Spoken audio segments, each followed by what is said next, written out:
Rajkot Jetpur 6 lane હાઈવેને લઈને મોટા સમાચાર મળી રહ્યા છે। મુખ્યમંત્રી ભૂપેન્દ્ર પટેલે અધિકારીઓનો ઉધડો લીધો। કોન્ટ્રાક્ટરને વધુ એક વખત પેનલ્ટી ફટકારવામાં આવી। 5 લાખ રૂપિયાની પેનલ્ટી ફટકારવામાં આવી। 3 મહિનામાં 15 બ્રિજ ખોલવા એજન્સીને અલ્ટિમેટમ આપવામાં આવ્યું છે। અત્યાર સુધીમાં 30 લાખ રૂપિયાની પેનલ્ટી એજન્સીને ફટકારવામાં આવી છે।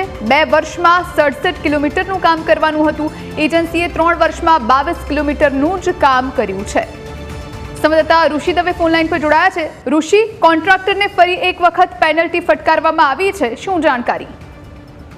3 મહિનામાં કોન્ટ્રાક્ટરને 15 બ્રિજ ખોલવા પણ અલ્ટિમેટમ આપવામાં આવ્યું છે। હાલ અત્યારે નવી પેનલ્ટી જે લગાવવામાં આવી છે તે ₹5 લાખની પેનલ્ટી લગાવવામાં આવી છે। મુખ્યમંત્રી ભૂપેન્દ્રભાઈ પટેલે પણ અધિકારીઓને ઉધડો લીધો છે। ખાસ 6 લેન હાઈવેને લઈને છેલ્લા ઘણા સમયથી આંદોલન પણ ચાલી રહ્યા છે। રાજકોટ જેતપુર 6 લેન હાઈવેનું કામ ખૂબ જ ધીમી ગતિએ ચાલી રહ્યું છે। તેમાં પણ 2 વર્ષમાં 67 કિલોમીટરનું કામ કરવાનું હતું, જે એજન્સીએ 3 વર્ષમાં માત્ર 22 કિલોમીટર જ કામ કરી શકી છે। હાલ તો અત્યારે સરકારની પ્રાથમિકતા છે કે લોકોને અગવડતા ન પડે।